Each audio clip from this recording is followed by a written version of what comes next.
And that is your time, Mr. Desjardins, yes. Being the second round, going to Mr. Brock now for 5 minutes, please. You have the floor. Thank you, Chair, and thank you, Mr. Davies and Mr. Lisk, for your attendance today. I listened very carefully, Mr. Davies, to your opening statement, and the hallmark from my perspective is the desire to restore public confidence and trust. It's no small wonder, it's going to be a large feat to accomplish, but it's no small wonder you state that, because after 9 years of Justin Trudeau and his government, one of the most ethically challenged and corrupt governments this country has ever seen, millions of Canadians are skeptical when they hear senior civil servants uttering words that trust us. We're going to restore confidence in the program. We're going to restore the oversight that should have been there in the first place. This arm's length corporation, SDTC, was responsible for essentially doling out free money to the tune of almost $393 million to companies that were conflicted. It's no small wonder that the Assistant Deputy Minister of ISED uttered the phrase, "It was free money." This is almost a sponsorship scandal level kind of giveaway. Public confidence is shattered with the ability of this government to distribute taxpayer monies in a prudent and ethical manner. So if I understand you correctly, the current SDTC organization is under the umbrella of NRC, correct? Mr. Chair, it is not. It is not? No. They are with IRAP? Mr. Chair, the SDTC still exists as a foundation. It has an interim board. Its employees are still employees of the foundation. Right. They're not part of the NRC. Okay. So who's supervising? Who's providing that daily supervision and monitoring of granting monies to these startup green companies? Who is doing that? Mr. Chair, I believe Paul Booth was here on a previous testimony. He's one of the interim board members, I believe the chair. So the interim board is supervising as the board of SDTC the activities. So we have one chair and we have two directors doing all the supervision. So is that correct? As I understand, sir, Mr. Chair, there are three interim board members and then the management of SDTC. Okay. That run the organization at this time. All right. So they are providing the oversight on behalf of the federal government. Is that correct? And Mr. Chair, there's also, as I understand it, there's a contribution agreement. I understand that. Between the department so and the NRC is not providing any oversight. Once we have taken on responsibility for the program. At the moment, NRC is not providing oversight, correct? Mr. Chair, I would say that's accurate, yes. And IRAP is not providing oversight.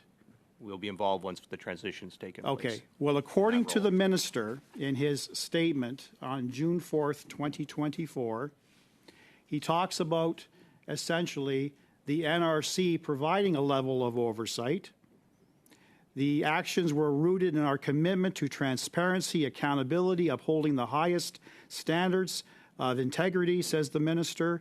As Government of Canada organization, the NRC is subject to rigorous and stringent oversight of its personnel and finances. This structure will help rebuild public trust while increasing accountability, transparency, and integrity. So he's actually misled Canadians in believing that you're providing that extra layer of transparency and accountability, which is the furthest from the truth. That's not happening right now. You're going to move towards that in 2026, but money is being channeled right now by one board chair and 3 board members and the current SDTC organization, because no one was fired. The existing board of SDTC either resigned in shame or resigned after public pressure. The current board chair found guilty of 2 ethical violations by the ethics commissioner. All of the directors resigned in shame. So what confidence can Canadians have moving forward that between now and 2024 and 2026, when the new corporation takes over, that there's any accountability, any transparency? How are Canadians supposed to feel confidence, sir, after hearing my exchange with you right now? What confidence can you give them? So, Mr. Chair, just a clarification that the transfer that will be undertaken will be done within this year. And we would hope if we can do that earlier, we will do so. Second is prior testimony has been given here from the department and SDTC, the interim board member who was here, that spoke about the process they're undertaking, and they've accepted the Auditor General's findings, and actually they're reviewing all the files with that in mind. And that interim board was put in place, I think, obviously because of the importance of public trust and the need to establish leadership at SDTC right now to do that work, and to do that work before it's transferred to the NRC in the coming year. So certainly also that transfer will take place hopefully in the fourth quarter of this fiscal year, and we're endeavoring to make that happen. But in the interim, obviously, the testimony that's been provided here before by the department and the interim board has talked about them accepting those recommendations and taking that fully into account in the review they're doing right now. Thank you. So I'll leave them to speak to Thank how you they're operating. very much. Putting out to Ms. Kelly. Do you have the floor for 5 minutes, please? Thank you, Chair, and thank you to the witnesses. Just picking up on that oversight piece, the role of the Public Accounts Committee is to provide oversight of how public funds are spent. The role of ministers within their departments is to provide that oversight of the work of departments. We are in no way here to defend any actions by bureaucrats, by departments. We are here to provide oversight of what happened and how can we improve that process. Now, the minister, as soon as he learned, and the Auditor General in her report with the recommendations, took action right away. And I want you to help us understand, is the NRC going to be capable of fulfilling the recommendations that have been provided by the Auditor General and the work of the minister in providing that oversight? Is it effective in this point? So, Mr. Chair, I would say certainly we are capable of delivering the programming. I think also delivering it in line with the recommendations that have been made. On two levels, I think that are important. First, of course, is ensuring that we're working with clients that are fully eligible in the terms and conditions of the program. It's something that takes place at NRC IRAP now and has for a long time, and making sure we're working with clients that are eligible for the program support. Second, obviously, to do this work in a system that has strong checks and balances, oversight, all the things that you would expect to ensure people can see who we're funding and on what terms, who's taking decisions, and that any perceptions of conflict of interest are something that's addressed by our policy and our employees actually fulfilling their responsibilities under that policy to ensure it's adhered to. Third, of course, I guess I would also say the governance is certainly different in the NRC IRAP as an organization in the public sector where we're accountable for the decisions we take as employees of government and not. Excuse me. Now, this program's been running for decades and decades. Am I correct? And so it has transitioned from government to government over these decades that it's run. Is this the fault of the minister? Is this a corrupt government, as the opposition parties love to accuse are? Or is there an opportunity that the minister took to clean up what maybe previous governments have created a muck of? So, Mr. Chair, I think it's been discussed here previously as to the nature of the organization, the setup of the foundation, which was undertaken a long time ago, and a fairly unique circumstance to set up an outside organization that operates as it does. Obviously, it was meant to operate in close connection with the sector, and I think there's been testimony given on that and observations about that being taken into account. And I think obviously there's some serious thought that needs to be undertaken on that. I think as far as we're concerned, we're available obviously to help on the transition to continue the support to the sector and the companies that are trying to do challenging things and innovative things, and then to do it in concordance with our standards of due diligence and the practices we undertake. I don't have any comment on the minister or observations on the other parts of the question. Thank you. And, like our opposition members have been talking about the transition and the lack of oversight. So once this, you had mentioned that the transition is in process right now and will occur within the year. What does that mean for Canadians? If you can help us understand what that transition will do ultimately in terms of increasing oversight. So, Mr. Chair, I think the transition, of course, will mean that the stakeholders that look to SDTC now will have an ongoing opportunity to work with NRC IRAP to be able to assess support and provide support for their important projects, which is obviously a goal from an economy point of view and also from an environmental point of view. I think the other aspect that I think is critical is people will be able to understand that it's taking place inside a departmental corporation, subject to oversight at various levels. The Auditor General has jurisdiction over us to come and audit our activities. We have an audit committee. We assess risk across the organization. There's strong processes of internal control, financial management, all of which under the Financial Administration Act, all of that applies to us. In a way, it may not apply to an arm's length foundation set up under its own, statute and its own with its own requirements. So, I think there's a very different world in terms of all the rigor and structure that's in place, and that we can provide on an ongoing basis to support the delivery of the program. Thank you very much. That is the time. Suivant encore, c'est Madame Sinclair Desgagnés pour 2 minutes. Secondes, s'il vous plaît. 2.5 minutes, Ms. Sinclair Desgagnés. Thank you, Mr. Chair. Mr. Davies, I'd like to come back to the topic I mentioned before, that being managing conflict of interest issues at the NRC. You mentioned that when you arrived, you asked NRC managers to provide you information on their employees, their teams, etc., to ensure that there are no apparent conflict of interest issues. You said that you were waiting on a report from the management team with the NRC? Of us, myself asking all of our management to bring up to date their conflict of interest disclosures. And then I indicated that at the end of the summer period, we would obviously be checking, making sure that it had been undertaken and taking any follow-up steps. So I expect to have that complete information very soon and be able to follow up on what I indicated. Allez-vous pouvoir partager?